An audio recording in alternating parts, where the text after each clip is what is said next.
US markets jump on stronger consumer confidence and deeper US-EU trade talks. Australia's consumer confidence drops despite the RBA's rate cut last week. Australia's annual inflation for April may tick up, and the Reserve Bank of New Zealand is set to ease policy later today. That's coming up in our 5 Things in 5 Minutes on Wednesday, May the 28th. And then, in our deep dive interview, ANZ's Head of Asia Research, Khoon investigates the Singapore dollar's newly found safe haven status.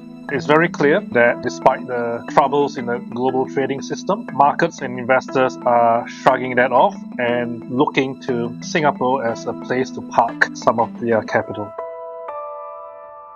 But first, in 5 and 5 with ANZ, US stock markets jumped overnight on news that the US and EU were fast-tracking trade talks, a development that ANZ head of G3 Economics Brian Martin says reduces risk of tariff escalation. Markets were also supported by a 12.3-point jump in the Conference Board's consumer confidence measure to 98 in May, following easing of trade tensions with China. That was the first rise in 5 months and the largest move in US consumer confidence in over 4 years. Brian says the rebound was led by the important Expectations Index, which rose 18.4 points. That's really encouraging given that in April, the reading for expectations was at its second lowest on record. However, at 72.8, that is still below the 80 level, still historically associated with a recession in the United States. So confidence is still down versus where it was prior to Trump being elected, prior to all the tariff noise and tension starting, and is still weighing on consumers. However, you've got to say that the improvement in confidence is encouraging. As of 4 a.m. Sydney Melbourne time, the S&P 500 was up 2% and the Nasdaq up 2.4%. The US dollar index up 0.6% at 99.55, and the 10-year US Treasury yield was down nearly 7 basis points at 4.44%. Gold fell 1.9% to $3,329 an ounce, and West Texas Intermediate futures were down 1.4% at $60.70 a barrel. That strength in the US dollar meant the Aussie was trading down 0.9% at 64.45 US cents, while the Kiwi was down 0.9% at 59.49 US cents. Number 2. Australia's April CPI inflation reading today could see the annual rate tick up to 2.5% from 2.4%, according to ANZ Research. The market expectation is for 2.2%. Here's ANZ senior economist Adelaide Timbrell on what she's looking for in the data. While we consider there will be encouraging disinflation in areas like household goods, clothing and footwear, this could be offset by some increase in electricity pricing, some continued momentum in other areas like rents. And while we also think there could be a little shift up in international holiday prices due to that AUD volatility in April, that's not going to fully flow through to the data this month. Number 3. Adelaide says while an annual read of 2.5% would not be a barrier for a July interest rate cut by the Reserve Bank of Australia, ANZ Research is picking the next cut in August as soft economic data holds up enough to allow the RBA to hold at its next meeting. In recent RBA commentary, there was also a de-emphasising of the monthly CPI data versus the quarterly data set as well, which again supports the next cut being August. So I think for the Reserve Bank, it's probably going to come down to other data beyond inflation for whether they cut in July rather than the inflation data itself. This is a cut that comes down to growth risks rather than price risks. Number 4. ANZ's Roy Morgan Australia Consumer Confidence Survey found a fall of 1.8 points last week to 87, led by a decline in short-term economic confidence. ANZ economist Sophia Angala points out, though, that the 4-week moving average is at its highest since mid-2022. We continue to expect progress to be made in the negotiations between the US and its trading partners, and combined with the expected resilience in Australian economic data, particularly with the labour market, which the RBA still notes is tight, this will likely lead to a relatively shallower easing cycle. So those rate cuts that we have penciled in flowing through to household disposable incomes should support upward momentum in the ANZ Roy Morgan Consumer Confidence Series this year. Number 5. The yen jumped yesterday to 142 to the US dollar after comments from the Bank of Japan's governor indicating policymakers were still considering rate rises, although overnight it fell back to the 144 range. ANZ FX analyst Felix Ryan says Governor Ueda indicated that as long as price and growth forecasts were being met, the Bank of Japan would look to lift rates from the current 0.5%.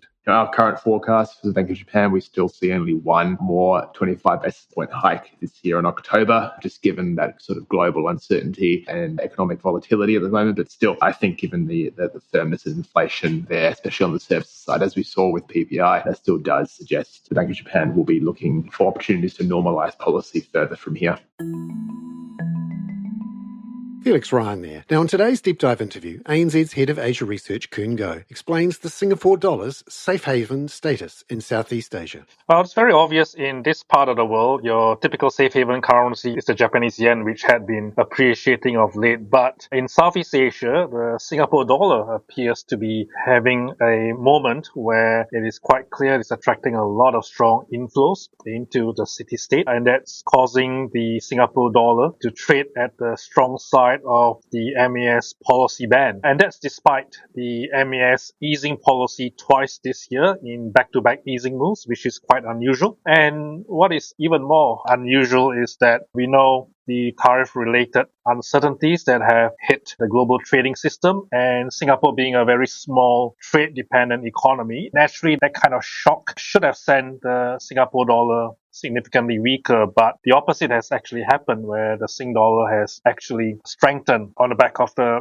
safe haven demand. So it's very clear that despite the troubles in the global trading system, markets and investors are shrugging that off and looking to Singapore as a place to park some of their capital. Just for those people who perhaps aren't familiar with Singapore's credit rating and its position in Southeast Asia as a financial centre, could you give us a sense of how much of a safe haven it is, particularly in the region, and for those who perhaps are a bit nervous about Japan, China and Europe, but looking for other options? Sure. So Singapore is a major financial hub in the region, but more importantly, from a creditworthy standpoint, it is one of only 9 countries in the world with AAA credit rating from all 3 major rating agencies, that's S&P, Moody's, and Fitch. And this reflects Singapore's very strong economic fundamentals, as well as one of the few sovereigns really in this day and age to actually run fairly large fiscal surpluses. So this gives the Singapore government a lot of flexibility from a fiscal policy standpoint to provide support to the economy should there be further deterioration in the growth outlook. On top of that, the other unusual thing about Singapore is that it does have a very, very large reserves, which is able to draw on, just like how it did during the COVID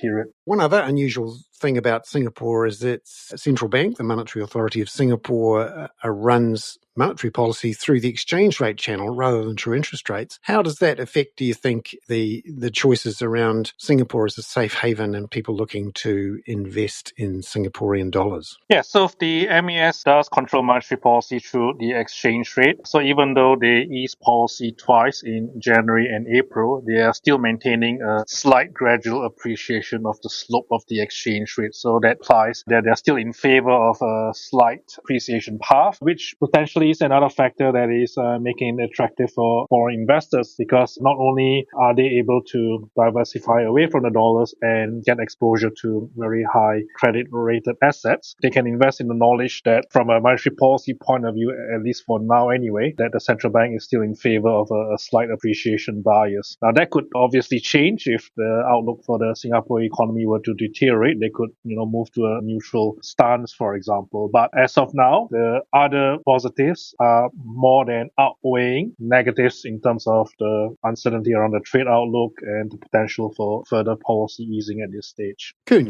there. I'm Bernard Hickey. That was 5 and 5 with ANZ for Wednesday, May the 28th. Catch you tomorrow with analysis of the Reserve Bank of New Zealand's rate decision today, which ANZ Research and the market expect will be a 25 basis point cut to 3.25%.